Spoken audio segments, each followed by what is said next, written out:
A vida continua com Pedro Silva, aos sábados, no Rádio Clube de Angra. Ora viva, caros amigos e ouvintes do Rádio Clube de Angra, bem-vindos à nossa rubrica A Vida Continua. Hoje vamos falar de algo que para muita gente é considerado como, de certa forma, uma certa cobardia, uma certa fraqueza, digamos assim, melhor dizendo, que é esta questão de perdoar. Eu não perdoo. O que ele me fez não tem desculpa. E aquilo que nós já fizemos aos outros. Ou seja, acho que todos nós gostaríamos de ser perdoados, mas para isso, como diz na oração do Pai Nosso, perdoai as nossas ofensas assim como nós perdoamos. E vamos ver que perdoar, ao contrário de ser um ato de fraqueza, é um ato de coragem e de libertação. Vamos hoje então falar sobre esta questão do perdão. Perdoar aos inimigos é pedir perdão para si mesmo. No Evangelho diz o seguinte: porque se sois duros, exigentes, inflexíveis, se tendes rigor mesmo por uma ofensa leve, como creis que Deus esqueça que cada dia tendes maior necessidade de indulgência? As nossas reações frente à vida não acontecem em função dos estímulos ou dos acontecimentos exteriores, mas sim em função de como percebemos e julgamos interiormente esses mesmos estímulos e acontecimentos. Em verdade, captamos a realidade dos factos com as nossas mais íntimas percepções, desencadeando, consequentemente, peculiares emoções que serão as bases das nossas condutas e reações comportamentais no futuro. Portanto, a nossa forma de avaliar e reagir frente aos nossos atos e atitudes frente aos outros, conceituando-os como bons ou maus, é determinada por um sistema de autocensura que se encontra estruturado nos níveis de consciência da criatura humana. Toda e qualquer postura que assumimos na vida prende-se à maneira como olhamos o mundo fora e dentro de nós, podendo-nos levar a uma sensação íntima de realização ou de frustração, de contentamento ou de culpa, de perdão ou de punição, de acordo com o nosso código moral modelado na intimidade do nosso psiquismo. O nosso, podemos chamar assim, o nosso juiz, se quisermos, o nosso juiz interno, foi formado sobre as bases dos nossos conceitos acumulados nos tempos passados, das vidas incontáveis, como também com os pais atuais, com os ensinamentos de professores, com os líderes religiosos, com o médico de família, com as autoridades políticas de expressão, enfim, com a sociedade no seu todo. Também, de forma sutil e quase inconsciente, no contato com informações, ordens, histórias, superstições, preconceitos e tradições assimilados dos adultos com quem convivemos em longos períodos da nossa vida. Portanto, ele, este juiz interno, nem sempre condiz com a realidade perfeita das coisas. Essa consciência crítica que julga e cataloga os nossos feitos, as nossas ações, censurando-nos ou auto-aprovando-nos, influencia a criatura a agir da mesma maneira que os adultos agiram sobre ela quando criança, punindo-a quando não se comportava da maneira como aprendeu. Como aprendeu ser justa e correta, ou dando toda uma sensação de aprovação e reconforto quando ela agia dentro das propostas que assimilou como sendo certas e decentes.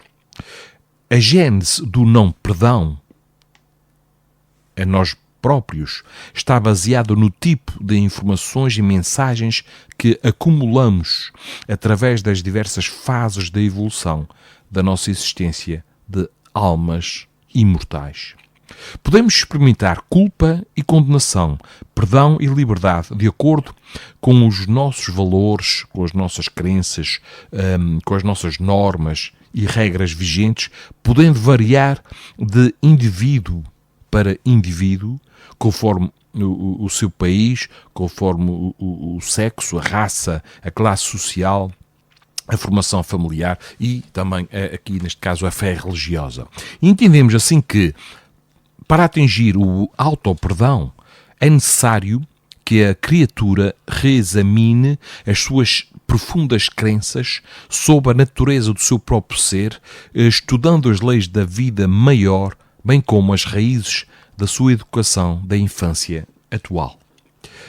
Uma das grandes fontes de autoagressão vem da busca apressada de uma perfeição absoluta, como se todos, vejam só, como se todos nós devêssemos ser deuses ou deusas de um momento para o outro. Aliás, a exigência de perfeição é considerada a pior inimiga da criatura, pois a leva a uma constante, digamos, hostilidade contra si própria, exigindo-lhe capacidades e habilidades ainda não adquiridas por ela.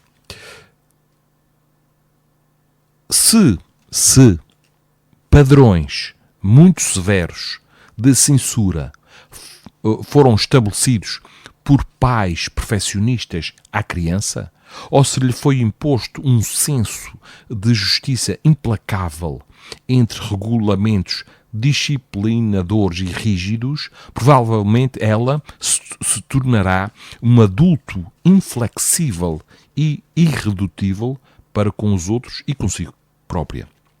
Quando estamos sempre à espera da perfeição em tudo e confrontamos o lado inadequado da nossa natureza humana, sentir-nos-emos fatalmente diminuídos e envolvidos por uma aura de fracasso. Não tomar consciência das nossas limitações é como se admitíssemos que os outros e nós mesmos devêssemos ser omniscientes e todo-poderosos. Afirmam as criaturas: recrimino por ter sido tão ingênuo naquela situação. Tenho raiva de mim mesmo por ter aceito tão facilmente aquelas mentiras. Deveria ter previsto estes problemas atuais. Não consigo perdoar-me, pois pensei que ele mudaria, etc, etc, etc. São maneiras, caros amigos e ouvintes, de nos expressarmos, a nossa culpa e o não perdão a nós próprios. Exigências desmedidas atribuídas a pessoas. Isto são exigências que são desmedidas e são atribuídas a pessoas perfeccionistas. Os viciados na perfeição acham que podem fazer tudo sempre melhor e, portanto, rejeitam quase tudo o que os outros fazem ou fizeram. Não aceitam as suas limitações e não enxergam a perfeição em potencial que existe dentro deles mesmos, perdendo assim a oportunidade de crescimento pessoal e de desenvolvimento natural, gradativo e constante, que é a técnica das leis do universo. A falta de estima a nós próprios nasce quando nós não nos aceitamos como somos. Será somente a autoaceitação que levará a criatura a sentir uma plena segurança frente aos factos e às ocorrências do seu cotidiano, ainda que os indivíduos ao seu redor não a aceitem e nem entendam as suas melhores intenções. O perdão concede a paz de espírito, mas essa concessão nos escapará da alma se estivermos presos ao desejo de dirigir os passos de alguém, não aceitando o seu propósito de viver. Deveremos compreender, caros amigos e ouvintes, devemos compreender que cada um de nós está a cumprir um destino só seu e que as atividades e modos das outras pessoas ajustam-se somente a elas mesmas. Estabelecer padrões de comportamento e modelos idealizados para os nossos semelhantes é puro desrespeito e incompreensão frente ao mecanismo da evolução espiritual. Admitir e aceitar os outros como eles são permite-nos que eles nos admitam e nos aceitem tal qual somos. Perdoar-nos resulta no amor a nós próprios, que é o pré-requisito para alcançarmos a plenitude do bem viver. Perdoar-nos é não nos importarmos com o que fomos, com o nosso passado, pois a renovação está no instante presente e o que importa é como somos agora e quais são as determinações atuais para o nosso progresso espiritual. Perdoar-nos é conviver com a mais nítida realidade, não se distraindo com as ilusões de que os outros e nós mesmos deveríamos ser algo que imaginamos ou fantasiamos. Perdoar-nos é compreender que os que nos cercam são reflexos de nós mesmos, criações nossas que materializamos com os nossos pensamentos e convicções íntimas. Perdoar os inimigos, como dizíamos no início, é pedir perdão para nós mesmos. Ou seja, enquanto nós não nos libertarmos das necessidades de castigar e punir o próximo, não estaremos a receber a dádiva da compreensão para o autoperdão. Porque, como também afirmávamos no início, porque se sois duros, exigentes, inflexíveis, se tendes rigor mesmo por uma ofensa leve, como haveremos de criar oportunidades novas para que o divino processo da vida nos fecunde a alma com a plenitude do amor, a fim de que possamos nos perdoar? E agora, diante de uma violência cometida contra nós, seja ela de caráter físico ou moral, como exercer o perdão àquele que nos feriu? Esta é uma pergunta que merece profundas reflexões e para a qual a doutrina espírita oferece elementos de estudo muito importantes, demonstrando que o amai os vossos inimigos, proclamado por Jesus, não é impossível de ser colocado em prática. Pelo contrário, e que os benefícios do perdão, mesmo aos inimigos, são inúmeros e nos fazem bem, já aqui, nesta jornada terrena, como também na continuidade da vida após a morte, ou seja, no mundo espiritual. Allan Kardec, o codificador da doutrina, na questão 887 do Livro dos Espíritos, indaga aos espíritos superiores o seguinte: disse Jesus também: amai os vossos inimigos. Ora, o amor por os nossos inimigos não é contrário às nossas tendências naturais e a inimizade não provém da ausência de simpatia entre os espíritos? A esta questão, ele recebeu esta resposta dos benfeitores espirituais. Sem dúvida, não se pode ter pelos inimigos um amor terno e apaixonado. Não foi isso que ele quis dizer, que ele, Jesus, quis dizer. Amar os inimigos é perdoar-lhes e restituir bem por mal. Por este meio, restituir, tanto o mal através do bem. Por este meio, nos tornamos superiores a eles e, pela vingança, colocamo-nos abaixo deles. Ou seja, apesar do mal que nos fizerem, respondermos com o bem. Compreendemos que o Espiritismo, que ainda... nós vamos compreendendo que através da doutrina espírita, ou Espiritismo, que ainda nós somos espíritos muito imperfeitos, que carregamos muitos vícios morais e ainda temos pouco desenvolvimento das virtudes, caracterizando assim o nosso planeta Terra como um mundo de provas e expiações, onde ainda o mal prevalece sobre o bem, Portanto, nem sempre fazemos bom uso do nosso livre-arbítrio, da nossa livre escolha, da liberdade que temos em fazer, tomar opções. É da lei divina que devemos sempre arcar com as consequências dos nossos atos, das nossas escolhas, pois ninguém está destinado aqui para fazer o mal a alguém. Ninguém reencarna para ferir, ofender, matar, roubar, etc. Se assim procedemos, é por nossa livre vontade. É por ainda sucumbirmos à nossa inferioridade moral. Pois, caros amigos, não existe arrastamento que seja mais forte do que a nossa força de vontade. E também compreendemos que esse estado moral individual, com repercussões coletivas, é passageiro, pois o bem irá predominar sobre o mal na medida em que colocarmos em prática outro ensino de Jesus, que é amar o próximo como a si mesmo.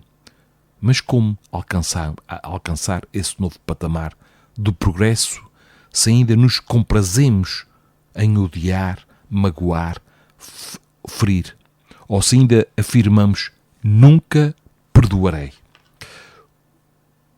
Caros amigos, o perdão das ofensas é um processo. Ele não acontece de um momento para o outro, não. Primeiro, é preciso lembrar que todos somos filhos de Deus, que não tem limite para nos perdoar e permitir mais e mais oportunidades de arrependimento, reconstrução de nós mesmos e prosseguimento da jornada evolutiva rumo à perfeição relativa. Segundo, se somos filhos de Deus, isso quer dizer que somos irmãos. Ou seja, temos os mesmos direitos e o mesmo destino. Então, da mesma maneira que queremos ter nova oportunidade, os outros também merecem uma nova oportunidade. Terceiro, perdoar é um ato individual no uso do livre-arbítrio que nos preserva dos males espirituais e orgânicos da mágoa, do ressentimento, da culpa, do remorso e do desejo de vingança. Devemos deixar passar o impacto da ofensa e lembrar que devemos fazer ao outro somente o que gostaríamos que o outro nos fizesse, como muito bem ensinou e exemplificou Jesus. Conta-se que Gandhi, a grande alma humana, foi avisado que determinada pessoa estava a fazer discursos agressivos contra ele. Instado a reagir, Gandhi limitou-se a responder que nada faria. Os amigos, inconformados com o que consideravam uma atitude passiva por parte de Gandhi, indagaram porque é que ele não iria reagir, porque é que ele não iria fazer discursos para contra-atacar o opositor. Então, este líder hindu, que tantos belos exemplos nos deu com a sua campanha da não-violência, explicou que o opositor tinha todo o direito de pensar livremente e de exteriorizar o seu pensamento da melhor forma que lhe conviesse, e que ele, Gandhi, embora não concordando com o pensamento do outro, faria todos os esforços para defender o seu direito de discursar e que, em absoluto, não se sentia ofendido, motivos pelos quais nada faria, evitando assim uma polémica quase de certeza inútil e que poderia gerar uma forte inimizade. Simeão e Paulo, no capítulo 10º do Evangelho segundo o Espiritismo, trazem-nos bons textos para refletirmos em relação ao perdão das ofensas. Eles dizem assim: perdoar aos inimigos, como já dizíamos no início, novamente, é pedir perdão para si mesmo. Perdoar aos amigos é dar-lhes uma prova de amizade. Perdoar as ofensas é mostrar que se tornou melhor. Perdoai, pois, meus amigos, a fim de que Deus vos perdoe, porque se sois duros, exigentes e flexíveis, se tendes rigor mesmo por uma ofensa leve, como quereis que Deus esqueça que cada dia tendes maior necessidade de indulgência? Ai daquele que diz: eu nunca perdoarei, porque pronuncia a sua própria condenação. Estas palavras de Paulo fazem-nos refletir sobre a vida futura que o Espiritismo tão bem nos apresenta, pois a morte, já sabemos, não existe. O Espiritismo veio matar a morte. Não perdoar hoje pode ter como consequência situações espirituais lamentáveis, como, por exemplo, o processo obsessivo, motivo pelo qual Jesus recomendou que nos reconciliássemos com os nossos adversários aqui e agora, enquanto caminhamos com eles, para que depois não acontecesse algo pior. Portanto, não adiemos mais, caros amigos e ouvintes. Temos que perdoar. Perdoar exige de nós coragem. Exige de nós o domar o nosso orgulho, como se nós nunca tivéssemos errado, como se nós nunca tivéssemos cometido, alguma ofensa contra outrem, como se nós fôssemos alguns anjinhos que ainda estamos longe de o ser. Portanto, pensemos bem nesta questão e vamos ver que, ao perdoar, ao pedir perdão, nos sentiremos muito mais livres, muito mais leves. E vamos vendo que as ofensas são provas para o nosso ego, para o nosso orgulho. Não nos deixemos ofender. Que sejamos a água sobre a fervura, que aprendamos a não reagir perante uma ação. Vamos dar outra face, a face da consciência. A face da consciência de que aquele que nos ofende está doente, espiritualmente falando, e só sabe se exteriorizar desta forma através das ofensas. Está doente, portanto, devemos ser compassivos, misericordiosos, orar por ele e pelas suas companhias espirituais. Bom, em relação ao perdão, vamos ficar hoje por aqui. Eu vou-me despedir com uma pequena mensagem do livro Vida Feliz, por Joana de Ângeles, que diz assim: isto é para cada um de nós. Podes fazer mais em favor da humanidade se te dispuseres a isto. Distende a mão a alguém caído. Diz uma palavra cortês a outrem. Sorri para uma pessoa solitária, acenando-lhe fraternidade. Presenteia um amigo com uma flor. Faz sorrir um triste. Enlaça em ternura um desafortunado.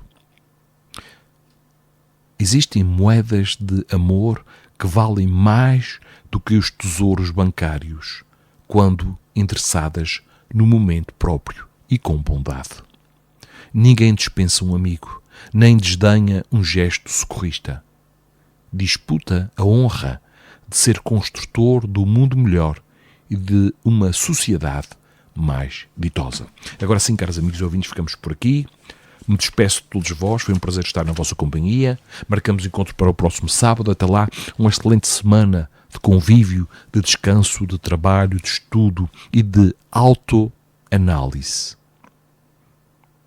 Perdoemos, peçamos perdão e vamos constatar que fará uma grande diferença na nossa vida. Uma vida muito mais pacífica, com mais amizade e mais amor, que é o que a humanidade precisa. Então, até ao próximo sábado. A vida continua com Pedro Silva, aos sábados, no Rádio Clube de Angra.